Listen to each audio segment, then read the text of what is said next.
Against all odds. The journey of the female footballer. Azeezat. In a small crowded neighborhood on the outskirts of Lagos, AJCT. Azeezat was known for one thing, her love for football. While most girls of her age were busy helping their mothers with chores or play around, Azeezat spent every spare moment on the dusty streets, chasing a ball with the boys. From sunrise to sunset, the neighborhood boys filled the open field, and there was Azeezat, the only girl among them. Her feet were quick, her balance sharp, and her determination unmatched. She wasn't just playing for fun, she played as if her life depended on it. But her parents didn't understand. Azeezat, her mother's voice would echo from their small compound, hands on her waist, frustration written all over her face. How many times will I tell you that football is not for girls? If you have nothing to do with your life, go and learn a skill. Azeezat would nod in silence, but the next minute, she'd be back on the field, dribbling past boys twice her size. If her mother sent her to the market, she'd take a detour to watch older boys play. If she was sent to fetch water, she'd balance the bucket after training, sometimes spilling half of it on the way. Slowly, her interest in school began to fade. While teachers explained lessons, her mind wandered back to the field. During break time, instead of eating, she joined the boys behind the classrooms for a quick match. She didn't care about homework or class rankings, all she wanted was the ball at her feet. Her father warned her, too. This your ball will put you for trouble. None of the girls from this area have successful with football. You are wasting your time. But Azeezat refused to listen. She loved the game more than anything else. Every tackle, every pass, every goal gave her freedom. On the pitch, she wasn't just a girl, she was a player, an equal, a fighter. Still, deep inside, Azeezat knew she was walking a dangerous path.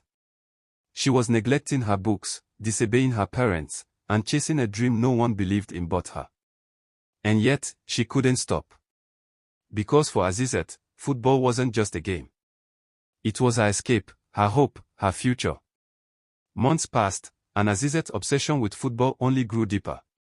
Her school uniform became faded and dusty from sneaking behind classrooms to play.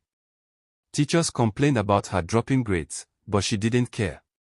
To her, the field was her classroom, and the ball was her teacher.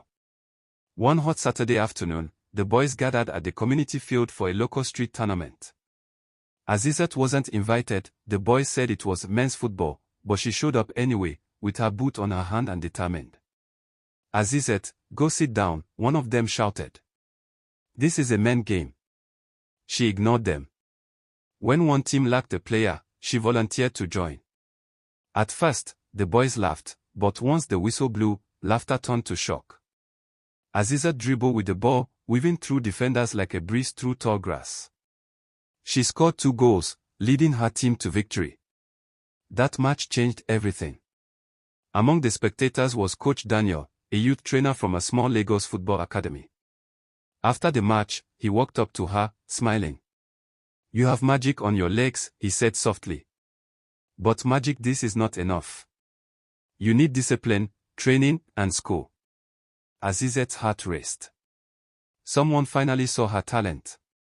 But there was a problem, her parents still didn't believe in football. That night, she gathered courage and told her mother about Coach Daniel's offer. Instead of excitement, she was met with anger. Azeezat, you won't disgrace this family. Football will not feed you. Go and face your education. Tears welled up in her eyes, but she stood firm. Mama, I know it's hard to believe, but this ball will change our life. Her father remained silent, watching her closely. Days passed, and after several visits from Coach Daniel, who explained the academy's structure and promised to keep Azeezat in school, her parents finally agreed. On one condition, if her grades didn't improve, she'd quit football forever. Azeezat accepted. She began balancing school and football, waking up before dawn to study, training in the afternoons, and attending extra classes at night. It wasn't easy, but she refused to give up. 2 years later, during a state-level girls' football championship, Azeezat stunned everyone. She scored 5 goals in 3 matches and was awarded Best Player of the tournament. That performance opened doors she never imagined. An invitation came from the national U-17 women's team. Azeezat couldn't believe it, from the dusty streets of Lagos to wearing the green and white jersey of Nigeria. She trained harder than ever, pushing her limits daily. Her debut match for Nigeria was magical. She scored the winning goal. Suddenly, newspapers carried her name, radio stations praised her, and scouts from Europe began making calls.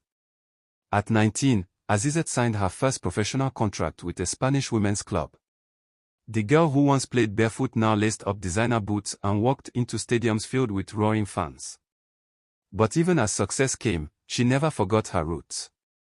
On her first trip back home, she returned to the same dusty field where it all began. Dozens of kids, boys and girls, surrounded her, holding worn-out footballs and dreaming like she once did. Standing before them, she smiled and said, "I was just like you, small girl from the street. People talk say I no fit make 'em.